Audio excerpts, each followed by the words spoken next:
Hello, everybody.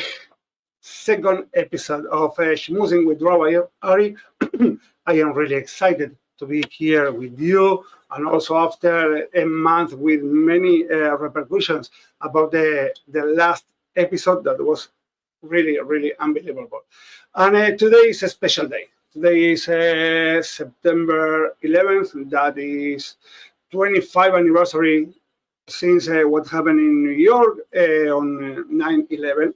And for this special episode, I have the privilege to have three guests that they are unbelievable person.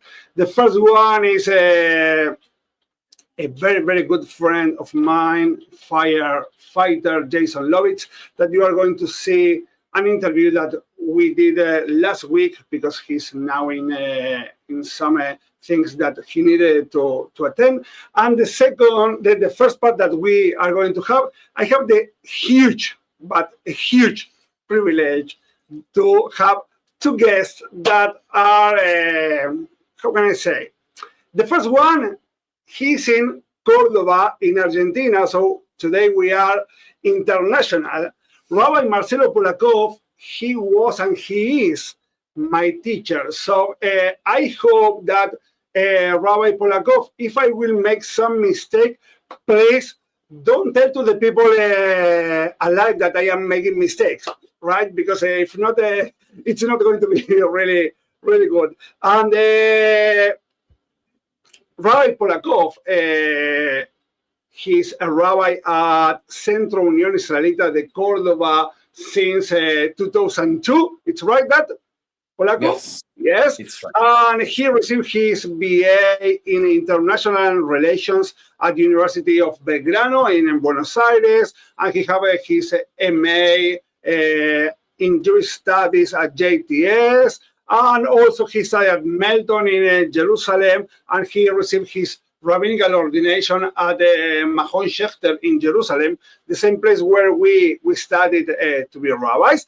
And also he's a huge leader at the community in Argentina and around the world. He was past former president for the Rabbinical Assembly in Latin America. And now, Rabbi Polakov, correct me if I am wrong, you are a co-president of Comipaz?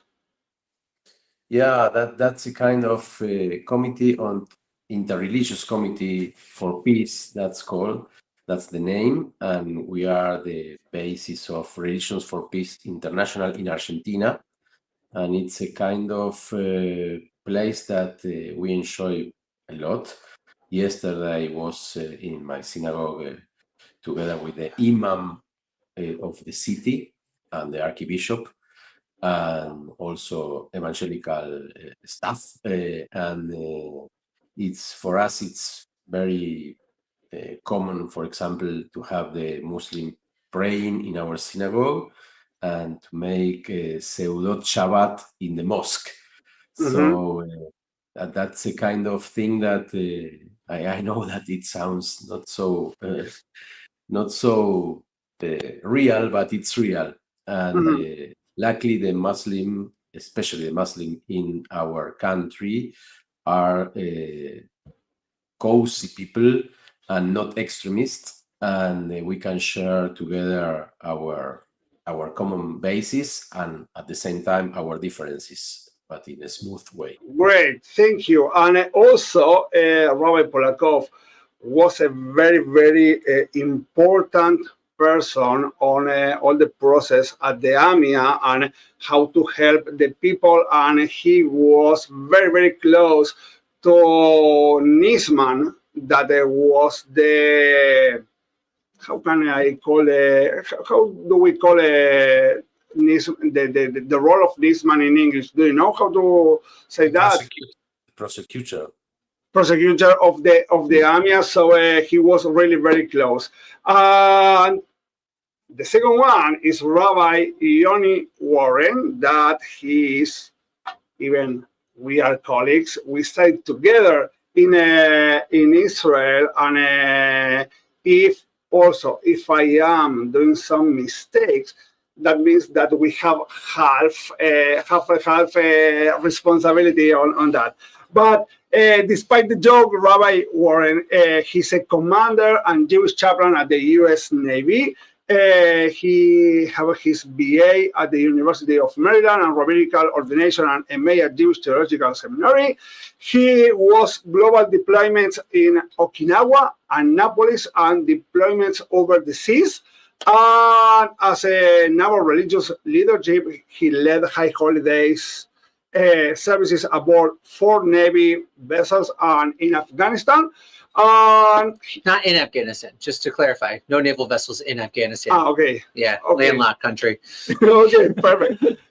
So he returned and safeguarded the USS Truman Torah, right? I have a tour report. I'm with the Truman now. So yeah, we're pretty busy over there doing Truman-y things. So we're in the news a lot. Okay. So after introducing them, we have a very, very special show for today because we are going to talk about 3 very important dates on the calendar for the entire world. It's not only talking about Judaism. The first one is the AMIA, July 18th, 1994 in Argentina, in Buenos Aires. 85 people die in a huge bomb attack. The second one was September 11 here in New York, where more than 3,000 people died at this event. And the last one, as you know, 2 years ago, almost 2 years ago, in Israel, 1,200 people died and 40 hostages. Hamas took 240 hostages and are still held 48 in Gaza. So we are going to talk about all these things. So Rabbi Warren, can I ask you, my first question is, let's start with September 11th. Yeah. Where were you on that day, and what do you remember feeling as both as a Jew and a possible Navy? I was far from being a Navy chaplain at that point. I was at the University of Maryland at the time. I was a first-year student. I just started. I think we started our first week of classes the week before that, and for me, it was just as awakened to the sounds of AOL Instant Messenger bling bling blings going off, because again, as a college student, what was I? There's no reason for me to be awake at 8:45 in the morning. Yeah, passed out, sound asleep, and all the people, go turn on TV, and have a TV in my room. Went down the hall, and it was the first time I really walked into a space where people were broken. Like you could feel people like, oh my God, what is happening? And then as we watched the first buildings go down, it was a significant weight. Living in the DC area immediately afterwards, it hit even closer as one of the missing people in the Pentagon, often not talked about in the same kind of way as the World Trade Centers for that day, but Pentagon's right down the street. And I spent my high holidays that year with a friend of mine in Bethesda, and we were very cognizant of Darren Pontel, who was a intelligence officer who was actually close friends with a cousin of mine who was a Jewish guy who was killed that day, and they found his body on Rosh Hashanah. And for me, Rosh Hashanah is all more than September 11th. Is that connection? Is that like there was we still had like this little bit of hope, this little bit of something, and then they found him and he was dead. And so it connects in a very viscerally Jewish way to me. And I don't know. I don't know if I have the same connection to my Navy-ness that goes to it, but because Darren was in the Navy, because I was connected with his sister-in-law, Stephanie, through USY, through my Jewish youth group. Because of all these little itty bitty things, a part of me is like, I need to join. I need to calm down. I need to breathe. I need to finish college. But it does hold a still spot for me. It holds a spot every Rosh Hashanah, every Yom Kippur. I still connect immediately to Darren Pontel. Every Rosh Hashanah, Yom Kippur, every time we get to the September 11th, I still connect to the actions of unity that came out of 9/11. Both the response and the anger and all of those things, I still feel. I don't let them overcome me. I don't let them, but I still recognize that they're very much parts of me. Yeah. And Rabbi Polakov, let me ask you about the AMIA. You were really very involved at the AMIA, and how the AMIA bombing in 1994 was turning point in Argentina. What are your memories that do you carry from that day, and if aftermath, and both personally and the Jewish community? What do you remember from that day, and how the community lived this moment? Well, actually, I was working for the AMIA in that period. I was part of the youth department of AMIA. I didn't go in a regular way. I mean, I went there to the building twice a week, but on that very day, I was sent by the AMIA as a delegate for a Jewish European Congress on Education. So I was in Holland, and while I was coming back to Argentina, and I was in the scale in Madrid, just in the airport, we realized that something happened at the AMIA building.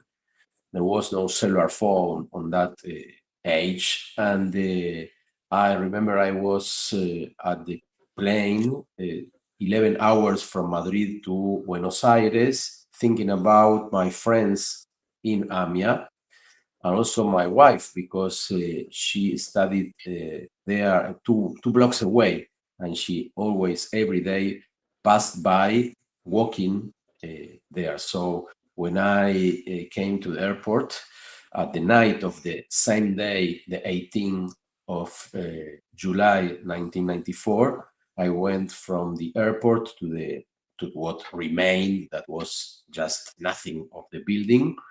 And that week after the bombing, I wasn't a rabbi still. I was, we call it seminarista, kind of a future rabbi.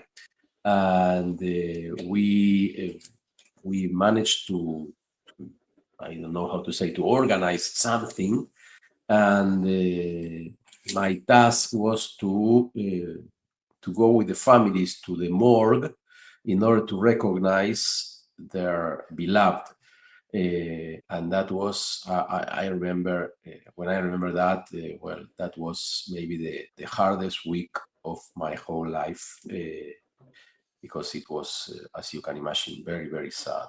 What is more sad is that 20 years later, I didn't come back to that morgue because I moved to Cordoba from Buenos Aires.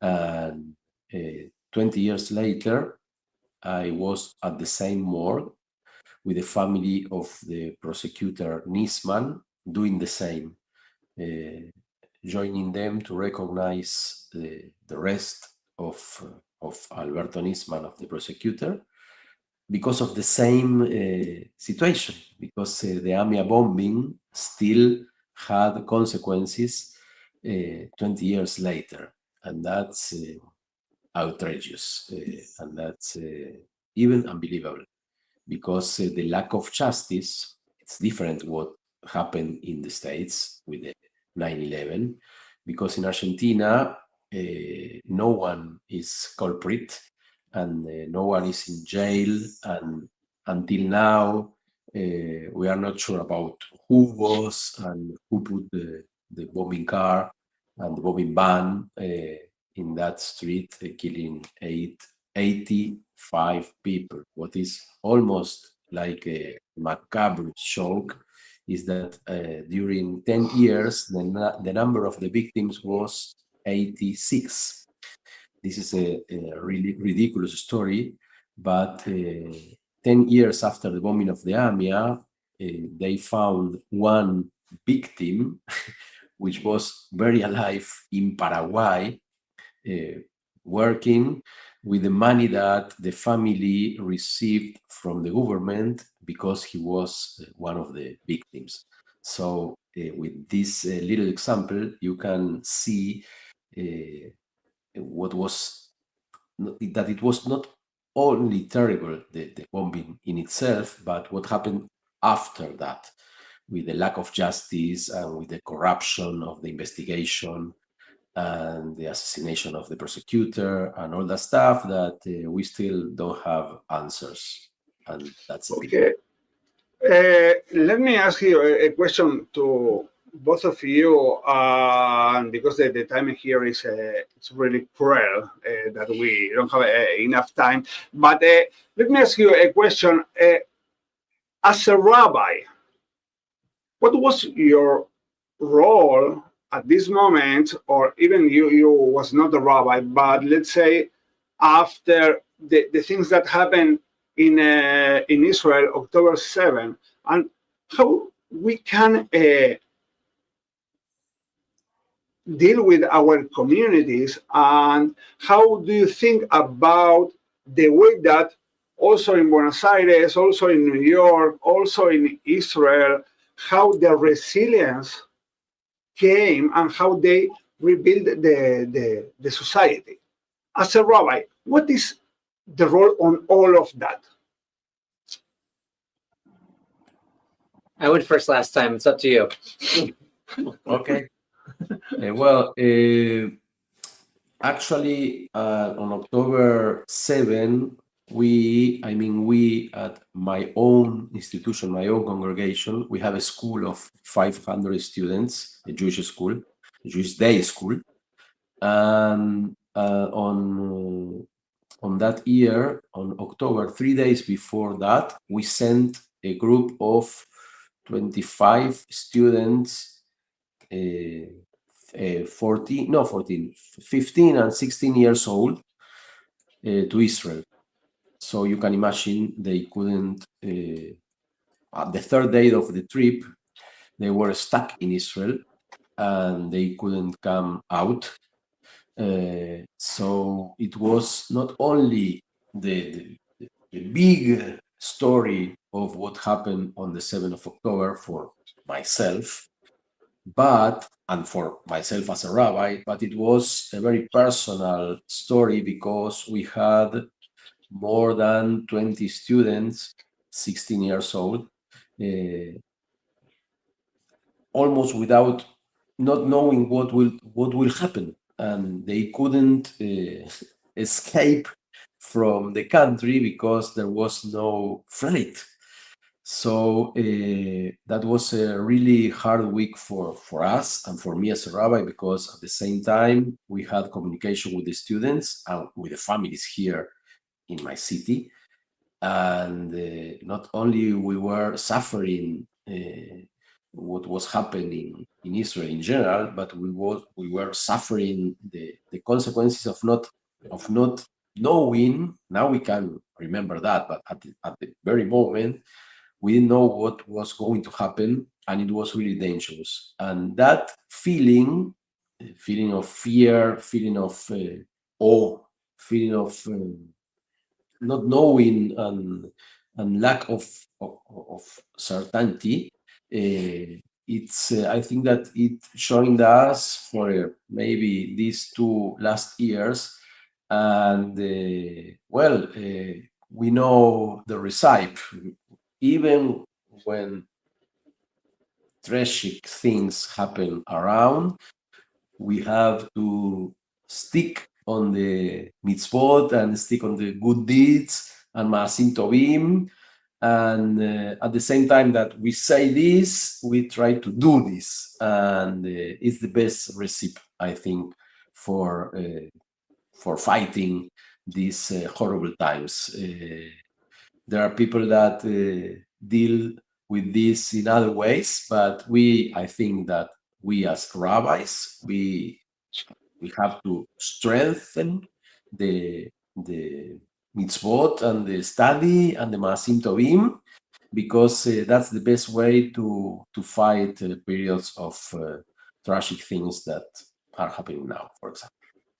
Okay, thank you. Yoni? So with my community, we're much more spread out, right? You have 2 or 3 people on a ship, 2 or 3 Jews who are on the ship or in the Marines, and they're not close to each other. So creating space to bring people together, especially when they're feeling so alone, they're feeling that they're experiencing this all by themselves, to let them know that they're not by themselves.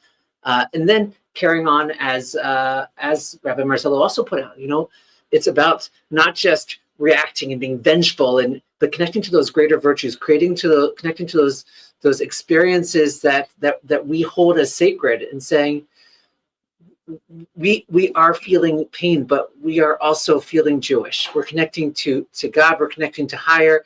We're connecting to the best versions of ourselves, so that when we do trudge forward, when we do carry forward, we're going to do something b'kedusha. We're going to do something with holiness, not that we're going to go fight in holiness, but that we're going to carry ourselves in holiness, that we're going to rebuild this space, that we're going to honor those who died in a way that is holy, better, honorable, and true. Great. And let me ask you the last question to both of you. We are very close to the high holidays. It's like 1 week. We are from the high holidays. I'll say that. It's like 10 days. If you need to leave here a message for the new generations and for the generation who were there and who live all these things, what are you going to tell to them? I think we're already in that new gen. In the Navy, we're talking about the average sailor enters at 18 years old, 18 to 20 years old. Well, if the average sailor is entering at 18 to 20 years old, they weren't alive for 9/11. And to carry on, what is it? And we've been carrying on some of that legacy. I mean, we just left Afghanistan 4 years ago, I guess, 2021. And so some of that is just carried on. We carry on some of the weight. But for me, I always will talk about the minutes afterwards when we said, we're going to be united in trying to and holding on to each other. When I talk about even some of the things that have happened since then, whether it's in Israel or when it's talk about the United States of shared traumas, what makes us resilient is the way that we walk out of those traumas, is the way that we hold to the people who went through them with us. There is no reason that that 9/11 should have happened. There's no reason that October 7th should have happened. But we as humans, we as Jews, have still an obligation to respond to them. And for us, that's the most sacred thing ever, right? What is it that we do in Kaddish? Forget everyone saying Kaddish. It's the responding to the people who mourn. That's what Kaddish is all about. Yeah. It's why we have a minyan. We say we need to come together as a community to respond to people who are in mourning. And that's the most sacred thing that Jews can do is say Yehi Shmei Rabbah Mevorach Le'olam Me'omayach. And so for us, for 9/11, for all these, it's all about responding in righteousness. Yeah. Marce? Well, it's like the Psalm says, even when I walk through the valley of death, we are not alone, as Warren said. At the same time, the easiest way to respond to tragic things is the worst way of respond, because in these times, where the hate speech and the fast answer is always a generalization, and all the Muslims are terrorists, all the Arabs are I don't know what, or the civilians in Gaza are part of Hamas. And I think that all those phrases and thoughts are really dangerous in times of travel, especially in times of travel. Those are the moments that we need to stop and not to react immediately, and to filter our emotions here with the tefillin, with the Torah, and not letting those hard emotions conduct our deeds, because it's very dangerous, and bad things are also contagious. So I hope that this Rosh Hashanah we could feel again judged by God, and at the same time react with board Shubat, Filah, Tzedakah, as Uletani Tokef says and teaches us. And I think that we should do that. Thank you very much, Rabbi Warren, Rabbi Polakov. It's really was a pleasure to have you here.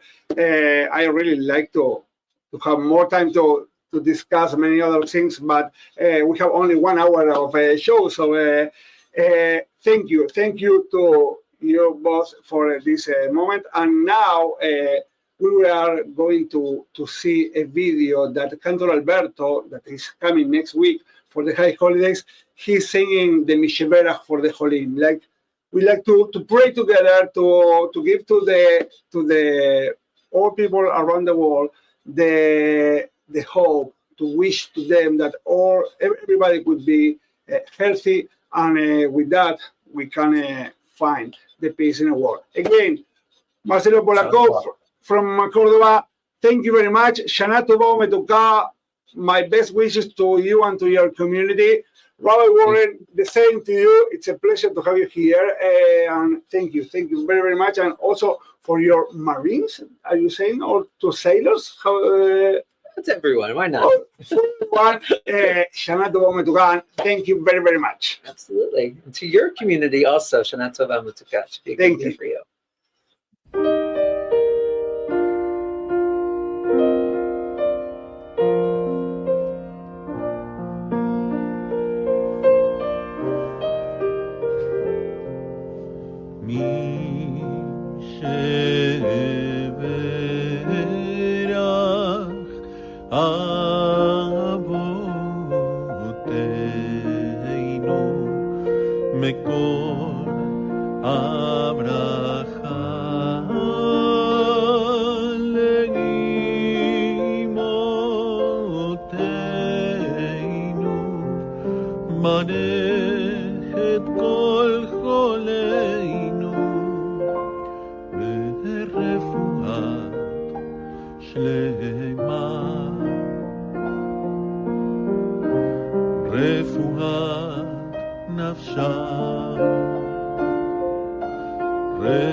Everybody, we are here to another section of Smoozin with Rabbi Ari. We are recording this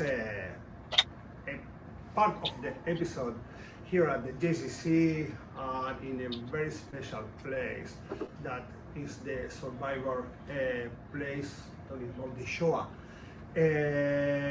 Because we are with a very important person here that he, because of all his work, he needs to work on our time for the Smoozin with Rabbi Ari. So let me introduce this guy. So how should I introduce you? Like a former president of Temple Manual, as a fighter, as a volunteer in Israel, or simply as Jason Lovitz, my friend? So I like the last one the best. But I need to clarify, you said as a fighter, it's as a firefighter. So Firefighter. yeah, a little bit of a difference there. Okay. Okay. But your friend is the one that means the most out of all those. So. Yeah. So great. So Jason, let me tell you that we have a really very special relation because we are thinking like the same, right? Absolutely. So I, somebody told me this week that we are like an explosive combination of thoughts. So yes, I am very happy. So do you remember our very first interaction when I was hired as a rabbi? I do. Before you were hired as a rabbi, your interview. Okay, I remember tell me about that. I remember sitting through the beginning part of the interview because the interview committee or the hiring committee had recommended that we interview you. And about the first half hour of it, I'm scratching my head saying, why the heck am I sitting here? This is such a waste of time. This guy, doesn't speak English. And then all of a sudden, do you remember you started telling us about Yom Kippur? And because it was... And the crazy idea of the drive-in. Yeah, it was during COVID and you had Yom Kippur at the drive-in and all of a sudden you forgot that you were speaking English. Mm-hmm. And because you forgot you were speaking English, your English was almost perfect. and right through the Zoom screen, which is almost impossible to do, like I could figure out exactly who you were. Your energy just came flying through the screen.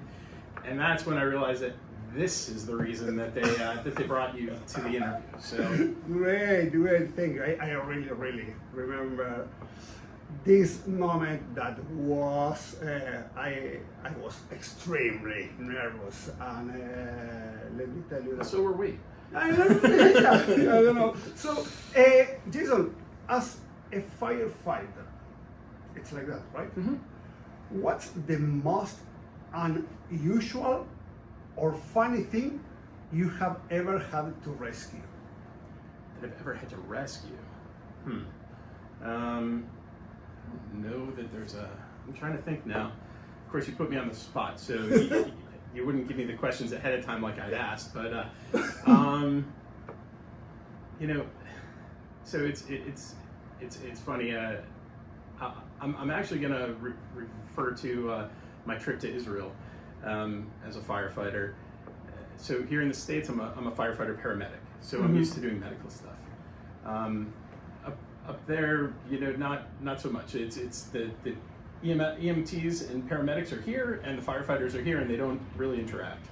But we went on a call because we had to help them get into an apartment, and because they thought that somebody was sick. So the first store that we went to that they told us to go to, we realized that we were going to need to break in the door because nobody told us that. So they went to get the equipment. I looked at the officer that was on the truck, and I'm like, "You want me to get in there?" And I showed him that I was going to kick, and he's like, "Yeah." I said, "Okay." I kicked the door once, and the door fell down, the frame fell down, and there was a guy sleeping in the bed who jumped up, scared beyond belief, and it was the wrong apartment. Oh my gosh! And so we went to open the other door, and the officer was like, "No, you're not allowed to kick this one." They got the tool to open it, and unfortunately the person was deceased. And I went into paramedic mode. That's what I do, and went to go in, and all of a sudden I feel one of these. Somebody grabbed me by the back of my shirt, And he's like, no, you don't go in there. And so we talk downstairs. He's like, oh, I didn't want you to have to see that. Or I'm like, this is what I do with everything. So, but yeah, I mean, it's funny. I'm sure there are plenty of there are plenty of other things that I'll think of, on my way out of here later on. But that's one that's one of the funnier stories, having to kick in the door. Great. So, Jason, we are today this episode of Smoozin with Rabbi Ari. Even the idea of the podcast is to have fun, to know the community, and to show how the community is. This episode is on September 11. Mm-hmm. So the 9/11 was and almost is, and this year are 25 years Mm-hmm. since the 9/11. And we like to talk about that, not only about the 9/11. Then we will have at the program another two rabbis that they are going to talk about the AMIA that happened in July 18, 1994 in Argentina, Mm-hmm. with the bomb there, and also we will talk about October 7 in Israel 2 years ago. So when we are talking about 9/11 or the AMIA or the October 7, there is something that really make me think a lot, and is how is the resilience and how the people reconstruct the life after the tragedy or after the terror. So let's go to 25 years ago, and let me ask you, where were you on September 11, and what do you remember from that day? Well, I wasn't a fireman at that point. I was actually selling insurance. I remember being in the office, and somebody ran and grabbed us saying, hey, a plane just hit the World Trade Center. And so we all ran into the conference room and we're watching the TV, and just in disbelief watching what we're watching. And then a short time later, we watched the second plane live. The second plane hit the second tower. And it was unfathomable, because at that point we absolutely knew that this was not a mistake. And it was scary, because then we're hearing about the other crashes, the one in Pennsylvania, the one that hit the Pentagon, and it was overwhelming. I also knew that my father-in-law at the time was supposed to be flying out of Boston that day, which is where one of the planes originated. Yeah. So that scared me. That was my first call, was to my wife, and asked her, hey, where's your dad? And so she ended up tracking him down and finding out that he was safe. It was before he was flying. So and the world came to an end. There was no flying anywhere for a few days. And I remember just having this sense of wanting to do something, wanting to help. But like I said, I'd been a volunteer firefighter many years before, but I wasn't associated with the fire department or anything along that line. I wasn't a paramedic. The only thing I could do, the only thing that I could really do, was just roll up my sleeve and give blood. And that's what, there was a huge push for that. So I stood in line and waited and gave blood. And I think that was really kind of the turning point for me anyways, as far as deciding that I'd always wanted to be a firefighter, but never thought it was a reality, a real possibility. But that was kind of when I made the decision that, yeah, this is something, this is what I need to be doing. Great. And, so what do you think, or what moment of resilience in New York after, in Norfolk, okay, here, after 9/11 stuck with you the most, or like? So I was actually living in Virginia, in Rhode Island at the time. Uh-huh. you know, I don't know of resilience necessarily in Rhode Island, but I remember the sense of patriotism, and everybody was waving a flag, and everybody was we all put our differences. Everybody put their differences aside, and the only thing that mattered was taking care of each other. You watch the videos. You know, I'm sure you know this is going to be viewed on 9/11, right? This is when this all day long you're going to see on the news. You're going to see the events of 9/11. And one of the things you'll see people just dragging other people, running with them, protecting them, helping them, carrying them, and that's people were very selfless, obviously very afraid, but you know it was just a time of just coming together and just figuring out what the next right thing to do was.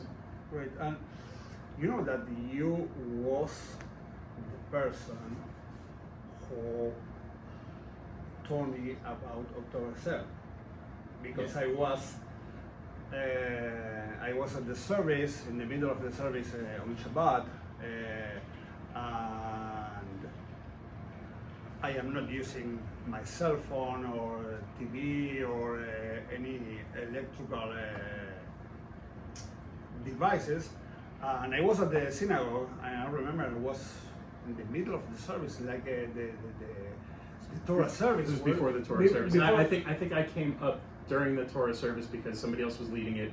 Yeah. And I got in your ear and told you. Yes, and you told me about the Torah service. Just for the record, though, I was not on my cell phone either in services. You know. No, of course, but So I was standing up in front greeting people, and Joel and I were talking, and April walked in and said, "Did you hear?" and told us what happened, and it was like, oh, okay. My initial thought was, oh, it's just another thing that happened in Israel. You know, having never been there, I was just like, okay. And then she's like, no, this is different. And she said, you know, Bibi's declaring war. I was like, huh? And so at that point, all honesty, I did pull out my cell phone, as did the officer that was there. And I won't throw anybody else under the bus. I'll just me and the tell me, officer. just to make you feel more comfortable. After the service, I took my cell phone, because in my opinion, let me explain to the audience that if someone needs me or if I can help someone during Shabbat, during any festivity, I am going to use my cell phone. I think in the future, in 120 years, when I will meet with the big boss, I will say, hey, I need to help somebody else. Okay, usually I am not using my cell phone, but at this moment I need to know what happened, because if I need to help or what I can do. And I remember that many different kind of thoughts came to my mind. And I remember that I arrived home and I told Pachi, my wife, I need to go. So it's funny that you say that, because Joel. So after April told us that, we pulled out our phones and we were looking. Joel and I were talking, and like I said before, I've never been to Israel. And I looked at Joel and I said, won't it be ironic if the first time that I go to Israel is because of this, and I end up on the back of a fire truck? And as we know, that's exactly what happened. Yeah. 2 weeks later, I was on a flight heading to Israel to ride a fire truck. Yeah, and how did you decide to go? Is my wife gonna see this? Yes. So, in all honesty, so it felt very similar to the way that I felt on 9/11. It was almost a mirror image of it, except now I have a skill set. Now I have the ability to make a difference and to be able to help people. And so that there's an organization I belong to, Emergency Volunteers, and you know, so we have a relationship with Israel, and we train together, and you know, so that we're familiar with each other. Well, I had never trained with them. I hadn't gone to Israel, like I said. But it was an organization that I had started looking into, had corresponded with them, they'd already cleared me and all that kind of stuff. Well, it turned out that I knew that this is what I needed to do, because like I said, I had that same feeling of that I had on 9/11, and I was just pretty sure that that's where I was going to go. And I came home and talked to Brandy and told her that this is what I'm going to do. I didn't quite pick up on her nonverbal cues because I was wrapped up in my own emotion, but it was very scary for her. And I didn't really take that into consideration. I did take into consideration my kids, because they're kids. So, you know, I kind of thought that there might be some fear there, but I didn't think my wife was going to have that same fear or more of a fear. And so by me trying to be selfless, I was almost selfish. And you know, you and I have spoken, you know, about this, and there have been opportunities for me to go back, but I couldn't do that. I couldn't do that to Brandy again, because it was a very difficult 2 weeks for her while I was over there, and you know, so, but it is what it is. It was an experience like most people will never have, and you know, So after that, can you share one story of resilience you witnessed while you were there? I can share a bunch, but so it's funny when we got there and we got to the fire stations. So we all flew in from different parts of the country. We got to the training center and got the briefing and all of that, and then we split up and went to firehouses. There were 4 Americans in the firehouse that I was in Lude, and watching all of the Israelis, it was like watching 9/11 happen. It was surreal, because everybody had their cell phones out and they kept watching video over and over and over again, the same way that we did, watching the towers come down, watching the Pentagon burning. It was the exact same thing, and they all had this sense of coming together, and we're just going to go get these. I won't use the words that they used, because I don't remember them in Hebrew. But you know, and you know, so it was very much. It was like watching 9/11 from an outsider standpoint, and it was really interesting to see. You know, and then the way that they all came together was very similar to the way that we did it in 9/11, and everybody had everybody's back. You know, everywhere you went, you saw Israeli flags flying. Again, I don't know how much of that, from what I've been told, a lot of that exists on the regular, but even more so then. So Great. So this is really interesting, because come on, it's I am still thinking every day about what's going on there, and I don't like to enter on politics thoughts, because I am a non-political guy. This is not the point. My point is that this is something that makes me think a lot, and is how the society they help to rebuild the space, because even Pachi didn't give me the opportunity to fly on October 8th. I went to Israel some months after, and when you arrive there, and I promise that I will take you to Israel, to the hotel. You already did. Yes. I remember. Yes, Okay. I did, but through the phone. So let's just give a little bit of context here. So I think I'm the only Jew to go to Israel for the first time for 2 weeks and never step foot in Jerusalem. Yeah. Or any place else for that matter. It's crazy. I was there working. I didn't get to do any of the touristy stuff. So You know? I promise that I'm going to take Jason to Israel, but you know, this point of rebuilding the space, the city, and also the mind of the people. This is very intensive, and it's very how to say, very deep on your soul, you know. So here is something that I like to ask you, and I don't know if you have any answer for that. You see parallels between 9/11 to October 7, and if you feel that are different,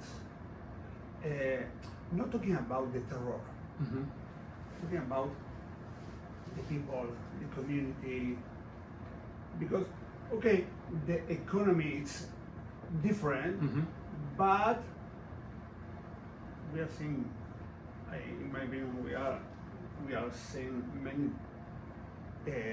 same things happening. So what are your thoughts? Sure. So I would agree. I think there are a lot of similarities. You know, like I mentioned, it was interesting to watch the Israelis in the way that they felt, and you know, having conversations with them, and again, it brought back emotion from what I felt on 9/11, but on a much smaller scale, but actually a much larger scale. You know, when you look at the amount of people that were injured and killed compared to the size of the states, you know, so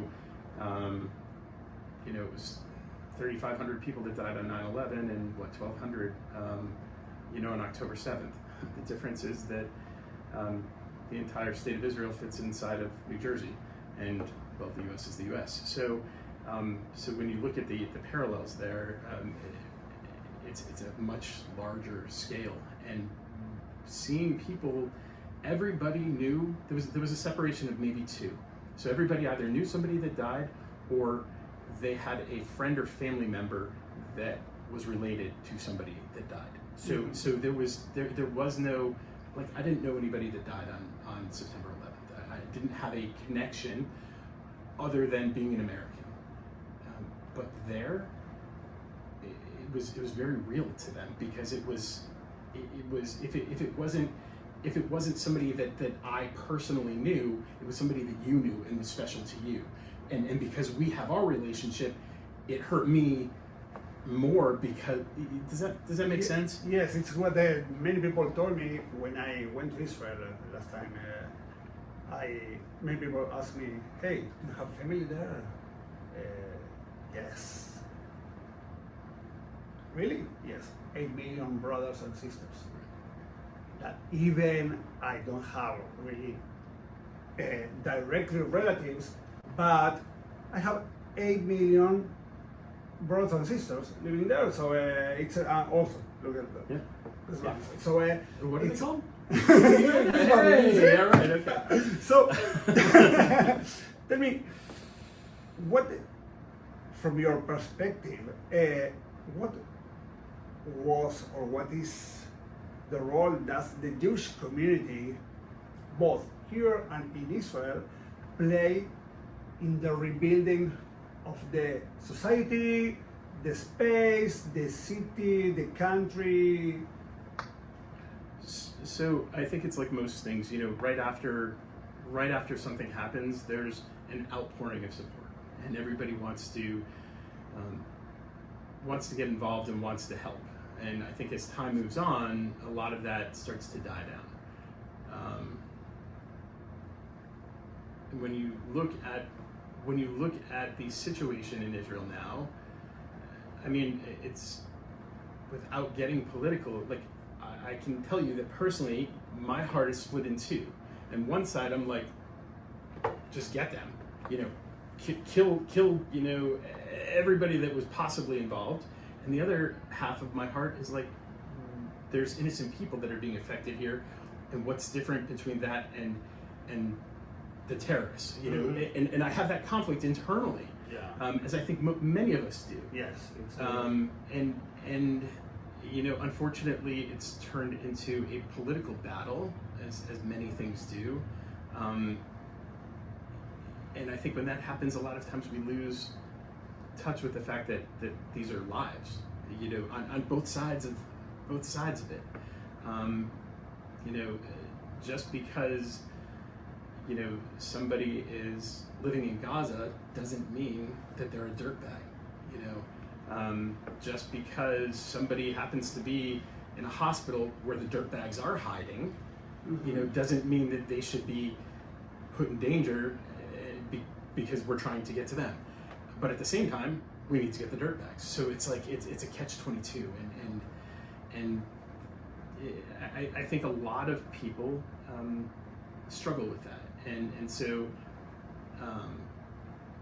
I think more and more in the States, we have more, and especially younger people. You know, at least when I grew up, it was more of, if you were Jewish, you were a Zionist automatically. Like, it was just automatic. And again, Proud. What was that? To be proud. Absolutely. And I think October 8th, that was true. And October 15th, that was true. And then, like, somewhere November-ish, it started changing. Yeah. I guess it was actually October-ish, it was changing. And I remember somebody that I was with was telling me that you know, this was going to turn into this huge anti-Semitic pushback in the States. And I looked at him and told me he was crazy. I was crazy. I was the one that was wrong. Unfortunately, that's, you know, and I don't know what that answer is, but I think when you have that, when you lose that connection and you don't stand together, it makes things that much more difficult. And like I shared with you, you know, I was on a cruise a couple of weeks ago and had to say Kaddish for my father. And, you know, I always make a point when I go on a cruise to always go to services Friday night in case somebody has to say Kaddish. There were a ton of Orthodox Jews on this cruise, and you know, the ship provided sidurim that were put out by the Reform movement, and somebody started bashing and saying that they're not really Jews and all that, and I just looked and I was like, you know what, I can't be part of this. This is not who I am as a person. You know, I don't care what your personal beliefs are, but I'm gonna go and support you so you can Support me. Right. And I felt like I was an outsider because, and I don't even think any of them realized why I walked out, why I left. But so if we do that to our own people, you know what, I don't know. I think it just makes it more challenging when we don't try to stick together in that situation, in a situation like that. Rather than finding our differences, we need to find our commonalities and try to, you know, hinge off of those. Yeah. So Jason, last question. If you were speaking to someone who feels everything has collapsed in his life, in their life, what piece of advice would you give them? In a sentence. From everything collapsed from? Yes. After 9/11, after October 7, after we can see even in Israel the war is still happening now, and we have anti-Semitism, and we have a war around the world. But when we see that they or us, we can rebuild, what are your advisors for these people who feel that we are on the end of the tunnel and we cannot see the light?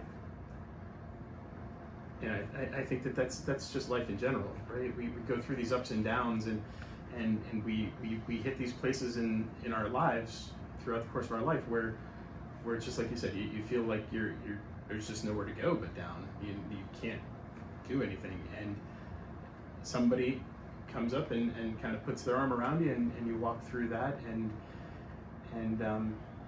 pretty soon you forget that that's where you were at one point, until somebody else that you know is in that place, and then you remember back that, hey, wait a minute, somebody kind of lifted me up, so now I got to lift them up. And that's the key to it. I think is that we as people, not just Jews, but we need to spend more time trying to lift each other up and trying to be there for one another. And if we do that, if we continue to have that in mind, the world will be a better place because of it. Totally. Jason, thank you very, very, very much Thank for you this for having me. interview. These are kind of my crazy ideas, but you know that. So I love your crazy ideas. So thank you very, very, very much. Okay, thank you. Hey, nice. Was really, really, really nice to have all three guys this episode with us. Jason, the firefighter, Rabbi Yoni Warren at the Navy, and Rabbi Marcelo Polakov in Argentina, in Cordoba. Three very huge friends. Let me tell you some things before ending. Remember that on September 22nd, in 10 days from now, 6:30 p.m. at the Temple Emmanuel, we will have the high holidays. We will start Rosh Hashanah, and then obviously every single day at night, 6:30 and 9 a.m. the tefillot with the Tekiot Shofar and the Torah readings, and an amazing and incredible time to spend together. And remember also that if you like to be part or participate on the second night dinner for Rosh Hashanah, go to the synagogue until Monday. That Monday it will be the last day to do your RSVP. And Yom Kippur, remember that it will be October 1st, 6 p.m. with the lighting the candles, and on the 2nd, October 2nd, we will have Yom Kippur 9 a.m. with Easter and all the things. So for the end, let me tell you a story. You know that the rabbis like to tell stories. There is an old story from India about a water carrier who had two large pots. He carried them every day, one on each side of a pole across his shoulders. One of the pots was perfect and always delivered a full portion of water. The other had a crack, and by the time the water carrier arrived home, it was only half full. For years, the cracked pot felt ashamed of its imperfection. One day, it spoke to the water carrier. "I'm so sorry. Every day you work so hard, and yet I fail you. I only deliver half of what you bring." The water carrier smiled and said, "Did you notice the path we walk every day? Flowers bloom only on your side of the road. That's because I planted seeds there, knowing your crack would water them. For years, I have been able to decorate my home with these flowers and share their beauty with my family and neighbors. Without you, without your crack, the world would have been less colorful." Today, like that pot, sometimes we feel broken by tragedy, fear, or loss. Our communities have endured AMIA in Argentina, 9/11 in New York, October 7 in Israel, anti-Semitism, war, and pain. But even through our cracks, something grows. Flowers of solidarity, courage, and hope. Resilience is not about never breaking. It's about allowing even the cracks to give life. So, as we end this conversation, this second episode of Smoozin with Rabbi Ari, let's carry that message and that image. Even from our cracks, we water the world. From pain, we grow beauty. And from brokenness, we bring life. That is the Jewish story, the human story, and the reason will keep walking forward together. Thank you very, very, very much for being with us this second episode. Let's meet again on October 16th, 10 a.m. on YouTube and on Facebook. Please follow us that you can receive all the information for the next podcast. And also, please enter to the website of Temple Emmanuel, www.WWDBTV.com, to know all the activities and all the things that we have prepared for you for the high holidays that are coming. My friends, Shana Tova Umetuka, all the blessings for you, an amazing new and sweet year, and I hope to see you soon, also at the synagogue, and also next episode on October 16, 10 a.m. A huge, huge hug to all of you.